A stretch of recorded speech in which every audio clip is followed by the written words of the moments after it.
Yes, good evening, Elliot Febe. Good evening, Director Fuma. How are you this evening? I'm okay, and you? I'm okay, thank you very much. I know that we tried to make a video yesterday, but at the start, some things were missing. There was a technicality there. So I just wanted to start by reading the statutory instrument because today we wanted to discuss again Statutory Instrument 64 of 2016. Control of Goods, Open General Import License number 2, Amendment Notice 2016 number 8. Now, before I go through that, would you just introduce your finance background?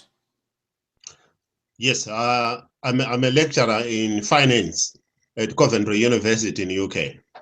Thank you very much. So, it reads as follows. I've got it here, so I'm just going to read it. I'll try to summarize some here and there. So it is hereby notified that the Minister of Industry and Commerce has, in terms of Section 4.1a of Control of Goods, Import and Export Commerce Regulations, 1974, published in Rhodesia Government Notice 766 of 1974, made the following notice. 1. This notice may be cited as the Control of Goods, Open General License number 2, Amendment Notice 2016 number 8. The schedule of the Control of Goods, Open General Import License number 2, Notice 1996, published in Statutory Instrument 8 of 1996, is amended by the insertion of the following. And these are the changes, starting from number 24. Coffee creamers, cremora in brackets, classified under headings 2106-1990 of the customs tariff. Camphor creams, white petroleum jellies, and body creams classified under headings 3304-9990 of the customs tariff. Then you have plastic pipes, fittings, you have builders products, wheelbarrows, flat pan and concrete pan wheelbarrows. You have structures excluding prefabricated buildings of heading 9406 and parts of structures of iron or steel bridges and bridges section, log gates, towers, lattice masts, roofs, roofing frameworks, doors, windows and their frames and thresholds for doors, shutters, balustrade, pillars and columns and plates, rods, angles, shapes, sections, and tubes. Then you've got flat rod products of iron and non-iron alloy of a width 600 millimeters. Then you have furniture parts. Then you have, I'll just go to the second page there, where you have baked beans and potato crisps classified under heading that.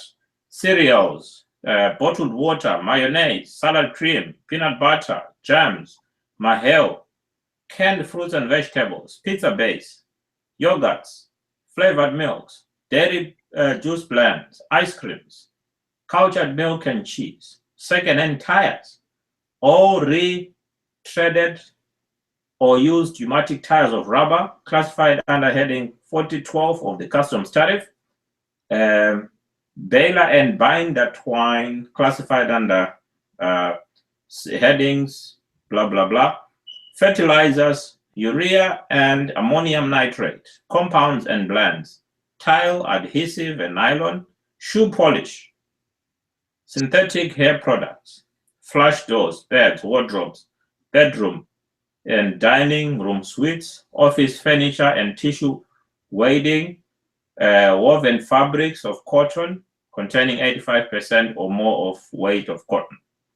Weighing not more than 200 grams per square meter, classified under headings 5208. And there is also woven fabrics, etc.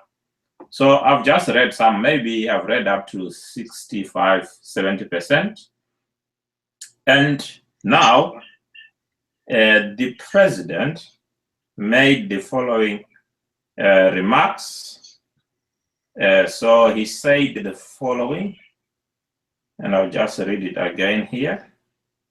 He said, President Mugabe yesterday backed import controls under Statutory Instrument 64 of 2016, saying the measures were meant to correct trade imbalance and boost domestic production.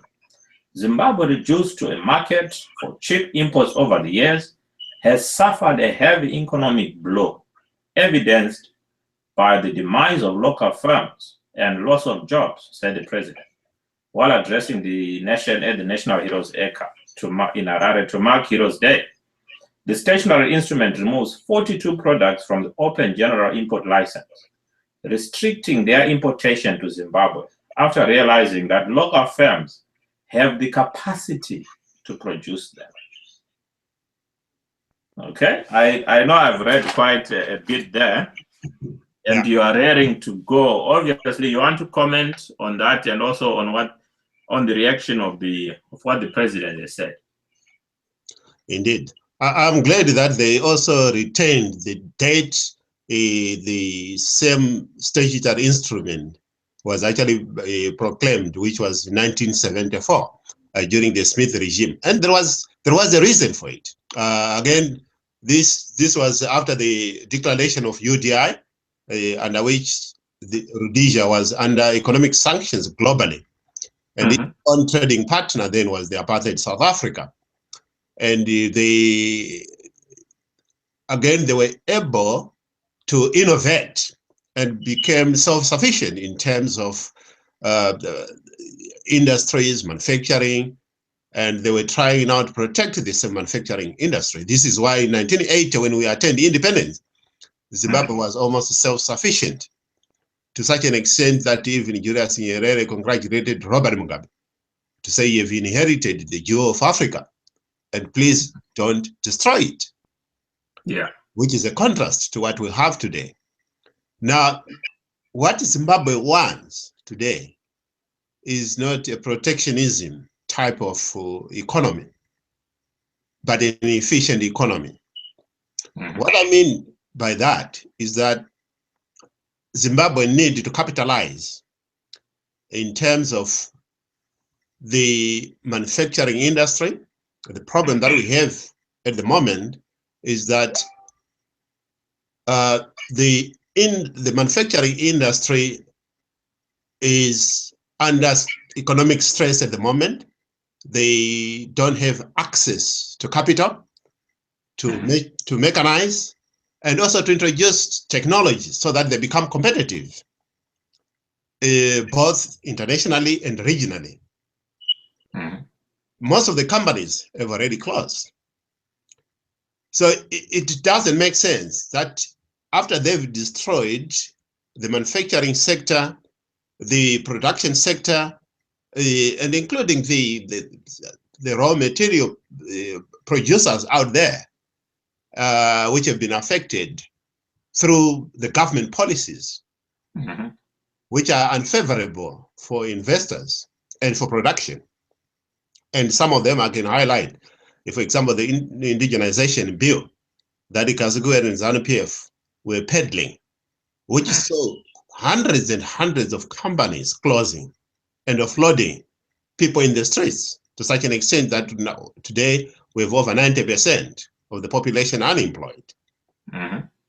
If they were true to safeguarding the interest of the economy and the companies in Zimbabwe, they should have introduced this one in 1980. But the reason why they didn't introduce it then is because we inherited an inefficient economy. Or what we needed. And besides, no one was going to South Africa to buy those goods. They were available in Zimbabwe. Indeed. This is why, if the economy is an efficient one, then it means you produce your goods competitively. And at the end, the cost of those goods in terms of cost of production, both cost of production and the prices on the market will actually respond to supply and demand, and the prices automatically will adjust. what we call the freedom, the freedmen economic policy. So yes, if you look at it, ZANU-PF is not sincere. It shouldn't have waited after it has destroyed the economy for them to try to introduce. Actually, they are not introducing sort of restrictions in terms of using the import tariffs, but they are banning products. And if you look at it, they are also banning products from SADC region, our neighboring countries. I don't know how Zimbabwe government would do that, given the situation that they also are signatories to free trade trade regimes within the SADC. So they are in violation. But the president argues that because of these goods coming into the country, that has destroyed local industries. Now, if you look at it, most of the products that have flooded Zimbabwe are actually from China as a result of the government policy of looking east. And China at the moment is the biggest exporter to Zimbabwe by far. So most of those products are in Zimbabwean shops are actually coming from China. The products from South Africa, Mozambique, and Zambia, relative to the Chinese prices, are still very high and very competitive. But what we need in Zimbabwe is actually an efficient economy. The economy at the moment is being affected because there is no capitalization, as I've said. There's no cash in circulation at the moment, and there is no government confidence, both in terms of public confidence and also investor confidence in Zimbabwe, to such an extent that foreign direct investment in Zimbabwe is at its lowest since independence. Last year, the first half of 2015, it was only 67 million of foreign direct investment. Compare that with our neighboring country, which is Zambia, 2 billion. If you're saying 67 million, then because some ministers, they call that a small change, you know, in Zimbabwe. Oh, indeed, yes, yes. So if that is small change, then really we need to do something about attracting more FDI. Of course, and if you look at it, since 2013, the disputed election, the foreign direct investment nosedived. And it actually points to investor confidence. I can give you the reason why. I know sometimes the ZANU-PF government want Zimbabweans to believe that this is because of sanctions. But if you reflect on during the period of government of national unity, which was 2009 up to 2013, Zimbabwe recorded its highest optimum GDP growth rate of up to 8.1% in 2010, 2011. Yes. Still and during that time, and we were using dollarization, and during that time, people were still making some imports, importing goods from neighboring countries, from China, from all over the world. So that was during the government of national unity, isn't it? Indeed. So you can see that it all comes down to investment confidence and public confidence as well. The public is no confidence in the current government of ZANU-PF. The investors, both nationally, regionally, and internationally, have no confidence in Zimbabwean government at the moment. What indicators are the international community? What indicators are they using to make a decision on whether to invest or not to invest in Zimbabwe? There is what we call the perception index. Now, the perception index measures the ease at which an investor can do business with a particular government or a particular country. And Zimbabwe at the moment is on 157 out of 177. The higher the index, the lower the easy to do business with that particular country. Mm-hmm. So at the moment, you find Zimbabwe is the worst in SADC and is also the worst in sub-Saharan Africa.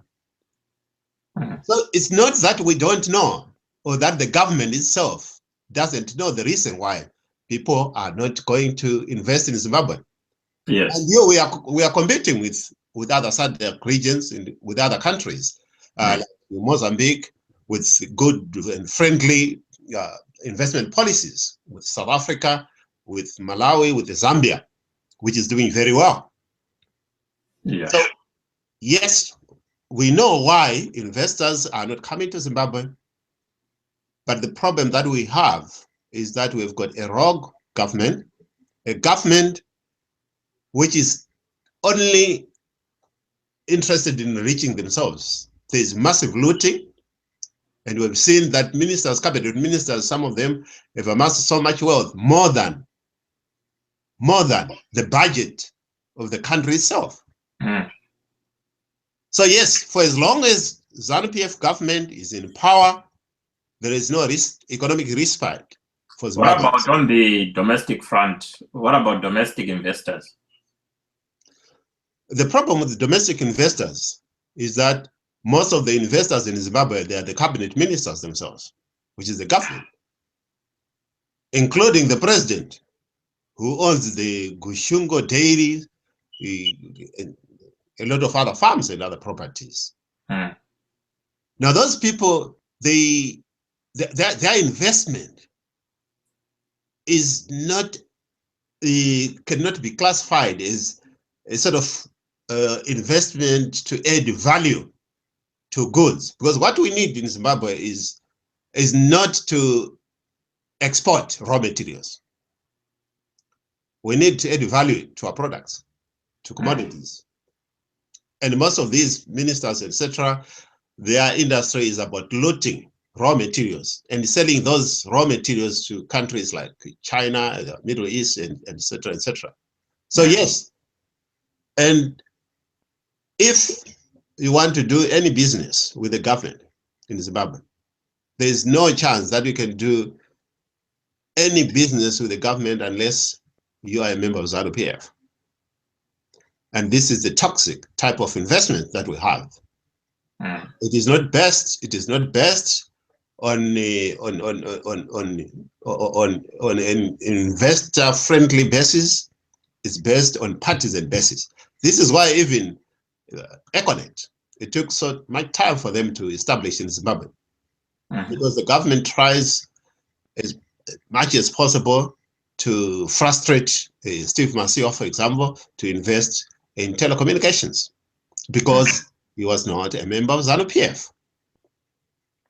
So at the moment, you find, in terms of investment, the investment coming in Zimbabwe at the moment, the average in terms of foreign direct investment, average per year is like 200 million, 250 million US dollars.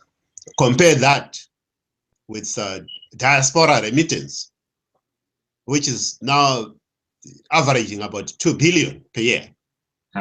You can see that the economy of Zimbabwe is being driven by diaspora remittance. And not only that, in a country where we have got the highest unemployment rate of over 90%, the whole economy hinges on vending. So it is a vendor economy. Yes, is that why the vendors are not very happy with this statutory instrument? Oh, indeed. So it is left to be seen as to if the government, true to its bill, decided to ban all those products and commodities. It will be very interesting to note as to how will the economy of Zimbabwe function if the same people who are unemployed, over 90% of them, are unable to lay their hands on end commodities or products that they can sell to have a functioning economy. So I can see some people say that it's actually, if you look at the border town of Beitbridge, where most of the goods are coming through, you will find that certain nationalities, including the Chinese, have set up shops in the border town of Messina. So the people who are actually benefiting are those business people, those foreign business people who have set up shop there. There's nothing wrong with that. I mean, in a free economy, that's exactly what should be, a competition. And Zimbabwe should actually embrace competition. And how do they embrace competition? They should make the policies of investment investor-friendly, so that Zimbabwe becomes a destination for foreign investments. Zimbabwe becomes a destination for even national investment. And not only that, we need industries that are mechanized, investment in technology, so that we can have a mass production to drive prices down. I can give you an example, for example, within the UK. UK uses a pound, which is the strongest currency in the world. But you find that the prices, in terms of prices of commodities in the UK, they are relatively cheaper, some of them cheaper than Zimbabwe using the US dollar. So even the use of US dollar cannot be an excuse for lack of competitiveness. So would you say that in terms of the farms, would you say that lack of mechanization, lack of mass production, lack of investment is actually not borne any fruits from the land redistribution program? Oh, indeed. I mean, the problem that we had is during the height of farm grabbing, that was 2000, 2001, 2002, those people who were given the farms had no idea, no skills whatsoever of utilizing those farms. And not only that, they had no access to capital investment. Why is that? Why did they not have access?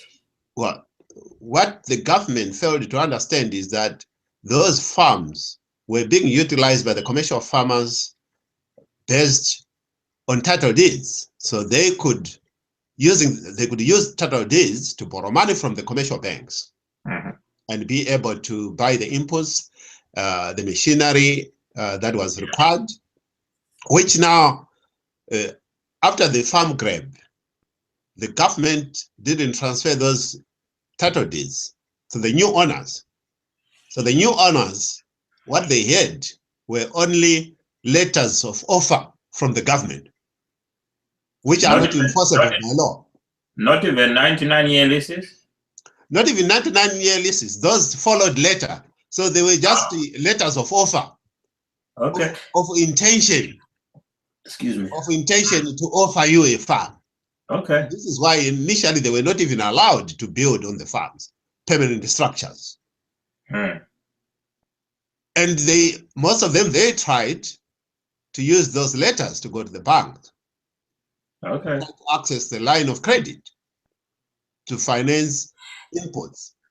Or they actually relied on handouts from the government in terms of seed implements. I know at the height of Gideon Gono's hyperinflationary environment, there was a lot of, he was giving out seeds and other farm implements. But government shouldn't, intervene in such an economy. Commercial farms are commercial entities. The government should actually be getting taxes from the commercial farms, not government giving the inputs to the farmers. It is not the business of the government. It is actually an admittance that the whole exercise was shambolic. And it is one of the problems that we find ourselves in today, in terms of cash shortages, in terms of now the production, agricultural production is plummeted to about -8% last year. Okay. From a bread basket of Africa to a basket case. And also farming is quite, it's input intensive, isn't it? You require a lot. I mean, if you look at how much it costs just to grow one tomato, if you look at the amount of water used, the fertilizers used, the time, and all that, you'll find that farming is really, it's difficult to make money in farming. Yeah. Unless it's heavily mechanized and you've got a ready market. Because if you look at tobacco farmers, for example, they will spend a lot of time lining up just to sell their tobacco in Harare. Oh, yes. At the tobacco floors. And some of the tobacco would be going off. Yeah. So they'll end up just accepting very little for it, just to get rid of it. You know, initially, the government, those RPF, you know, they thought, you know, farming is the easiest business because they were not privy to what was happening on commercial farms. But the farms were too big. You know, but I'm glad that they've realized that they've actually driven the economic output down, and that industry, the agro industry, yeah, is dead. And this is why they are actually advertising out there for contract farming. For the first time, the government is actually inviting commercial farmers to come back on the same land, to such an extent that they are advertising in other countries. Yet they were saying that, you know, the land must belong to indigenous people. Yeah, I mean, that's the problem when you politicize everything, isn't it? Yeah, yeah. I mean, you find the problem that we have in terms of the economic meltdown is basically because ZANU-PF has actually made every institution partisan. And there is no qualification other than being a member of ZANU-PF. Both in terms of access to land, in terms of investment, in terms of tenders of the government. You cannot win a tender unless if you are a member of ZANU-PF. But that does not qualify you to be an expert in delivery. And this is where we are. So yes, I'm very surprised that Robert Mugabe should know it very well. That there's no industry to protect. If for example, I know they've also highlighted in terms of fabric. We used to have a very vibrant fabric industry, cotton industry. David Whitehead, for example, the biggest in SADC, if not the biggest in Africa, then. And that company is dead. That infrastructure, a multi-million infrastructure, is just a white elephant. Did they not relocate to South Africa or Botswana? Yeah, some of the operations were moved to South Africa. I mean, it was a regional sort of, but Zimbabwe used to be the center of production. Just like Coca-Cola. Coca-Cola, its headquarters for Africa was in Zimbabwe. And I need to remind you as well, maybe you've heard of Chicago Blues. You know, the expensive gin from America, Chicago Blues. Yes. Do you know that those gins were actually made in Zimbabwe? They were manufactured in Zimbabwe, yes. Okay. Up to 2001, they were actually being manufactured in Zimbabwe. Okay. Yeah, in the heavy industry. it was not possible for you to even buy the jeans from Zimbabwe. So many people didn't know it because they were being made through a license.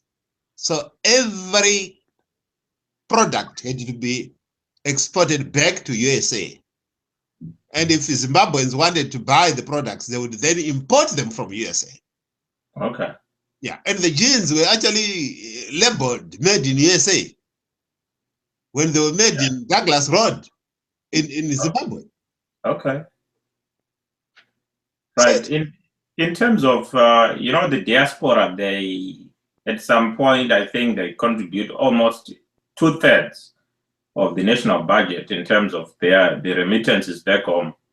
yeah. And I know certain countries like India, I know Rwanda, I know Nigeria, for example.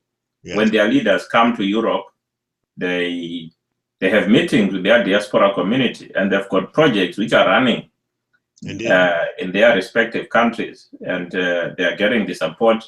They are getting investors, Nigerian investors investing back in Nigeria. They are getting Rwandese investors. You get Indians. Some of the Indians are now going back to India to set up there. What can our government do, or what has it failed to do, or how has it failed to harness the potential that the diaspora opportunity presents? I think the problem we have with the current government of ZANU-PF is that they've got suspicion. They are very suspicious of anybody who left the country. So they are not prepared to open proper channels of investment by diasporans. And one other area that they're afraid of is recognition in such a way that now that citizens outside the country, by law, they are allowed to vote. And ZANU-PF is wary about that because they think that would open a Pandora's box where the millions, over 4 million people who left the country would then vote for opposition, and that would be the end of ZANU-PF. So it's more about political survival rather than the economic survival. But as you have said, there are good examples where the diaspora have actually turned around the economy of various nations. China, for example. China is what it is now because of diaspora. Yeah. At one point, which is up to now, you find in every country they are Chinese. There was a time where Chinese were being exported out there to acquire knowledge, skills, vocational skills, business, strategic skills, and then they were able to come back in China, establish businesses, and they were being helped by their governments. Look at what China today is. Look at Italy. Yeah. Italy, they actually have got a minister of diaspora. Okay. The minister of diaspora engages with the diaspora in terms of trade, in terms of investment. So they to open up channels for diaspora. Okay. I've met the minister from Philippines. Philippines is one other country that is doing very well in terms of harnessing the expertise and the resources of the diasporans. Okay. To such an extent that they've actually designed a traffic system of investment, live traffic system, where the diasporans would register, and within that live traffic system, they are able to pinpoint as to which sector requires diaspora investment. And there are favorable policies for their own citizens who are outside the country. I mean, there's nothing which should stop Zimbabwe, for example, from asking its diaspora to maybe team up and use a farm, in order to alleviate the challenges that we have with production. Maybe that would also help with the control of I mean, the statutory instrument we're discussing now. Yeah. And I know some people are, there's a person now watching. I think if you've got a question to Mr. Elliot Feve, you can type it. I think you can type it in the comments. Then he's prepared to answer that question. Yeah, you can carry on. Yeah, for example, Zambia has started implementing a scheme which you just alluded to, where Zambians out there are being given farms, so they put their resources and they are developing those farms.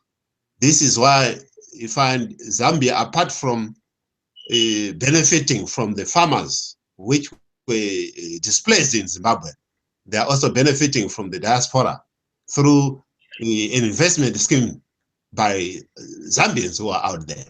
I actually know a group of Zambians who were given a farm to develop. So yes, it is possible. But the problem with Zimbabwe is that, again, I've alluded to the fact that the current situation in Zimbabwe is public confidence, investor confidence. So even Zimbabweans outside have no confidence in a ZANU-PF. And it is acceptable. I mean, how can you have confidence in a 92-year-old president? You know, and that alone is killing the economy of Zimbabwe. Because both monetary policies, fiscal policies, is based on trust and public confidence and investor confidence. And again, we come back to the perception index, to which we are the least in Africa. Yeah. So yes, information is there, data is there, out there. So whoever, there's no investor who just invests blindly. They actually go through the risk assessment of any country in the economy. And at the moment, Zimbabwe is one of the, in terms of the risk, the perception index is, I've said, 157 out of 177. Yes. The West Africa. And besides the perception index, is there, I mean, I know that England, when the Brexit happened, yes, their credit rating was dropped from AAA to something lower than that. Yes. Do we know the credit rating for Zimbabwe? No, we only knew the AAA for UK because it is worth talking about, because these are the top guys with the AAA. I mean, for the past good 45, 50 years, they've been on AAA. Zimbabwe is nowhere near even in A. So it's actually to sort of right at the bottom. Which makes it very expensive for us to access any credit, any lines of credit from anywhere around the world, from the money market. Indeed, this is why we are failing to access the line of credit. And you find the Herald would actually make it a headline that the team has gone to China to look for money, some billions. It shouldn't even be national news for you to say you are going to apply for a loan to a country, not to a bank, not to an institution. We've tried from the World Bank, IMF. Of course, the problem with the Zimbabwe is at the moment is we are in arrears of 1.8 billion. Can you explain? Can you explain when the government says they've secured mega deals from China? What does that really mean in terms of the agreements that have been hashed between the two countries? Is it something that Zimbabweans can be hopeful about? Because when you look at the headlines, you've got big, bold headlines in in capital letters. But what does that really mean? What normally means, this is why I was saying the only money that you can bank on is the money that is approved by a bank. African Development Bank, World Bank, IMF. With China, because this is government to government memorandum of understanding. Mm-hmm. Now, what normally happens is that the government of Zimbabwe would put a proposal to say, we are looking for capital investment. We're looking for money for capital expenditure. Mm-hmm. And in most cases, they've been talking about investment in energy. Wange Korea, Kariba, hydroelectric, etc., etc. So what they would say is, we are looking for the finance for capital expenditure. But what they mean is that we are looking for investors that have got money. Now, it is not the government of China that will give Zimbabwe money. Mm-hmm. Are looking for investors, or that will invest in the hydroelectric, in Wange Korea mines. But what they would sign a memorandum of understanding, mm-hmm. and then they will take this to their investment center. In other words, they will then have to engage investors in China. Mm-hmm. And the Chinese government will then be a guarantor to investors, Chinese investors who want to invest in Zimbabwe. Okay, so there's a question here for you. It says, it's from one of the viewers. Okay. Are you guys aware of the proposed 1.5 billion deal with Lazard Institute chaired by Mandelson? That's a question from one of the viewers. 1.5 billion from which institute? Sorry. From deal with. Let me read it again. Yeah. Are you guys aware of the proposed $1.5 billion deal with Lazard Institute chaired by Mandelson? You remember there was news that Peter Mandelson had sneaked into and out of Harare. Indeed, I'm not. I don't have the detailed information on that deal. Yes, I read about it. We are yet to verify, and I think it was about 2 days ago that I saw the article.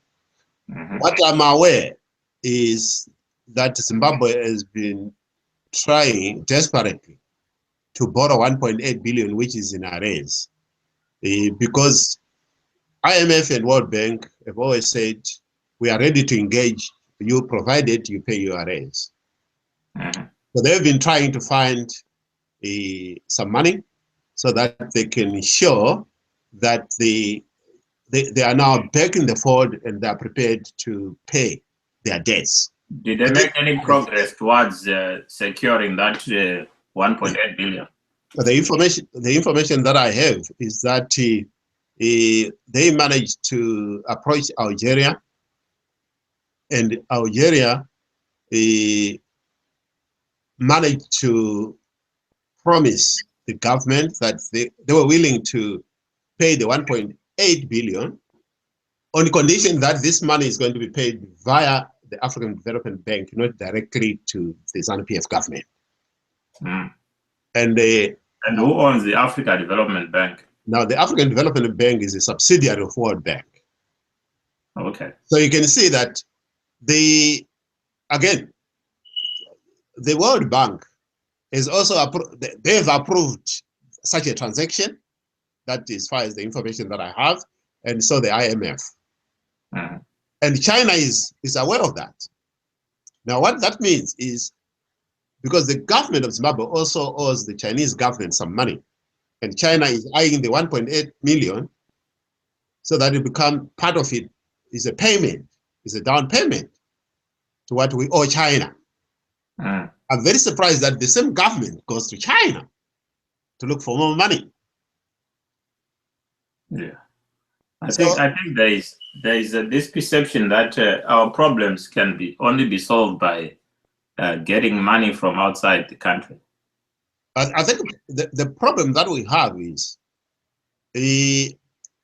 for as long as we have got ZANU-PF government, where there is no public trust, there is no investor trust, then we can borrow trillions of dollars, and that money would go just in the drain, because we don't have a government that is accountable, and we have a government that is highly corrupt,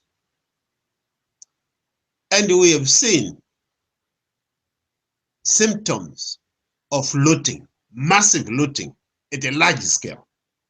So for as long as we've got a ZANU-PF government, the economy of Zimbabwe will not, and I can repeat that, will not recover. We saw that in the 2008, 2009, the economy only started recovering after the government of national unity, because there was public confidence, there was investor confidence. And after the 2018 disputed elections, with a government that has been in power for 36 years and managing economy, and then the helm of such a government is a 92-year-old president, forget about it. Our problem is the policies that this government is driving. Okay. And unfortunately, it is sad, because Zimbabweans, we've got the best brains in Africa. But the people who are carrying the brains in government are the West in Africa. That's where the problem is. But they are doing very well for themselves. That explains that they are not good governors. Instead, they are good businessmen. So they, I mean, it shows that they are not doing. They are, yes, you've got cabinet ministers who swindle millions. For example, Obed Mpov, who owns maybe a quarter of Matabeleland North or half of assets of Matabeleland North, or acquired after being appointed a cabinet minister. How do you explain that? And if you look at most of them, they've got some business interests. Would you say that is a conflict of interest? Very much so. I mean, you look at Chombo, who was Minister of Local Government for many years, owning almost a quarter of the seat of Harare, the capital seat, properties or land. How did you manage to acquire that as a Minister of Local Government? Did it go to tender? Who was managing the tender? How did you acquire those assets? Already there is a conflict of interest there. And not only that, that's pure corruption. And this is why we also are ranked highly on corruption index. Add that to perception index. That's a cocktail for disaster in terms of a destination for investment. Which stifles FDI, like we've mentioned. Oh yes, of course. I mean, foreign direct investments, we must just forget for as long as we've got ZANU-PF in power. Nobody, what this government should understand is nobody would take a risk knowingly that if you invest today, the following day it can be nationalized. And we know that with the indigenization bill, there is at the moment a sort of inconsistent in terms of government policies on investment. Yeah, I think there's a wrong notion that investors will just come running. But we have to realize that in the region, we face competition from Mozambique, from South Africa itself. Oh yeah. We face competition from all the other neighboring countries. Oh yeah. If someone is deciding to invest, they look at their return on investment. If they're not guaranteed or if there's less risk elsewhere, Yeah. then they're more likely to go to that country. I mean, if you look at, for example, just registering a company in Zimbabwe, I'm told it costs about 150 US, whereas if you do the same in South Africa, yeah, it will cost $15, which is about 10 times less. Indeed. So already you can see that in terms of just ease of registering a company, it's a lot more expensive and more difficult to do that in Zimbabwe. And add that to the corruption, you know, it takes time for you to do the registration exercise. By the time you pay 100, you'd actually paid over £1,000 through corruption. Yeah. This is why Rwanda is performing very well. It's the fastest growing economy in East Africa, if not in Africa, because of transparency, accountability, and good governance. You know, in terms of registering a company in Rwanda, it takes less than 2 hours to register a company, and all online. You don't have to see any government official whatsoever. That's what we call efficient. Yeah. Compare that with UK. UK, you can register a company in 2 minutes, 3 minutes. You get your certificate in 5 minutes. Because they know that you need people, as many as possible, you know, to start companies. Oh, yes. I know that a lot of companies, they close every year because they fail. Oh, yeah. You know, but that should not stop, and that's another form of revenue for the government. Oh, indeed, because yes. when people are registering, they are getting that money. Oh, yes. But in our case, we want to get so much just from one person. Yeah, yeah. But in doing that, we are discouraging other people from registering, and at the same time, we're actually encouraging them to operate illegally. Indeed, I mean, if you have got an unemployment rate of over 90%, as Zimbabwe is, even if you ban commodities, I mean, people will still be innovative in a way. They will still find some loopholes, bring in the goods wherever they are, unless if you provide employment, unless if you provide alternative avenues of imports. Yes. They'll have to survive in one form or another. And as long as a license, import license receipt book, is it a receipt book or a license book, as long as it does not disappear. Yeah, I mean, about 3-4 months ago, it was in the papers as well. The government admitted that about 4 books, the license books, just disappeared from government offices. Already you can see that, you know, there's already corruption going behind the scenes within government offices themselves. But I'm happy that they've put CCTV cameras, I think, is it Plumtree or Bridge? I'm not sure which one. And they've managed to catch 3 Zimra officials accepting bribes. So that's a positive thing. And I think we need more of that. Yeah, but the problem is those cameras are put to monitor small fish. You will not see those cameras, you know, catching cabinet ministers or the vice president Mpoko. That will never happen. You know, but those are the core center of corruption. Yeah. It's almost an hour now. We started at 11. Any final comments on the on the statutory instrument 64? Yeah, my advice to the government is that what Zimbabwe needs is not protectionism, but an efficient economy and policies that actually attract both foreign direct investment and also promote local investment. And diaspora. Yes. And the diaspora, I mean, the remittance from the diaspora is now averaging 2 billion. In other words, the diaspora are the biggest investors themselves.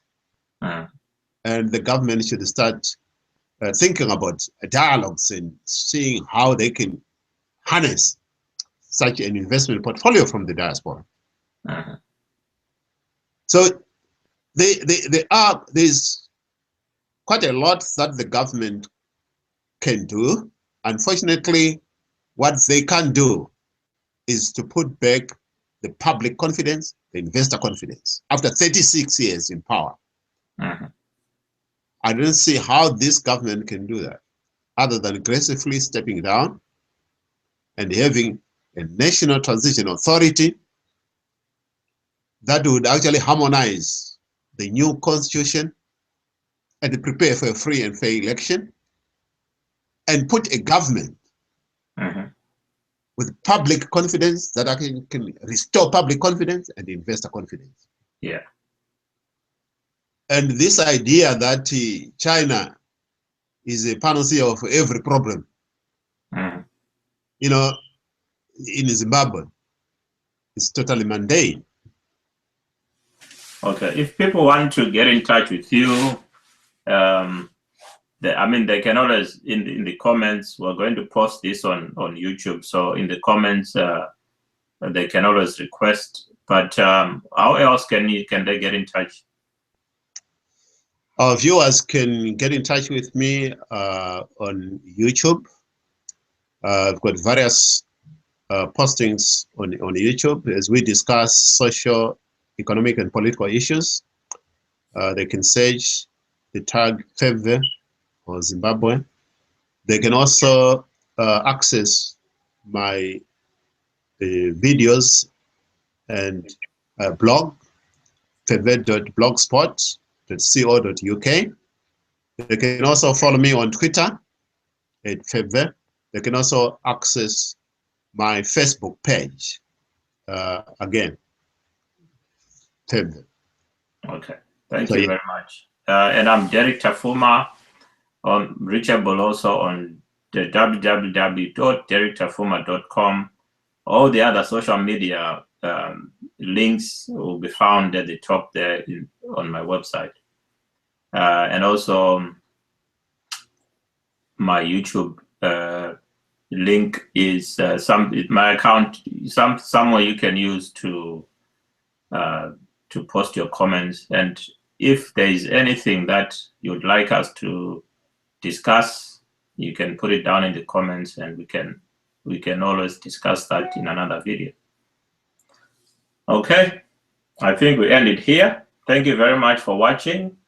I've seen some viewers were watching there, and also there was a comment which we tried to respond to. Yeah. Okay, so thank you very much, Mr. Feb. Thank you very much, Derek Tafuma. Okay, goodbye. Goodbye.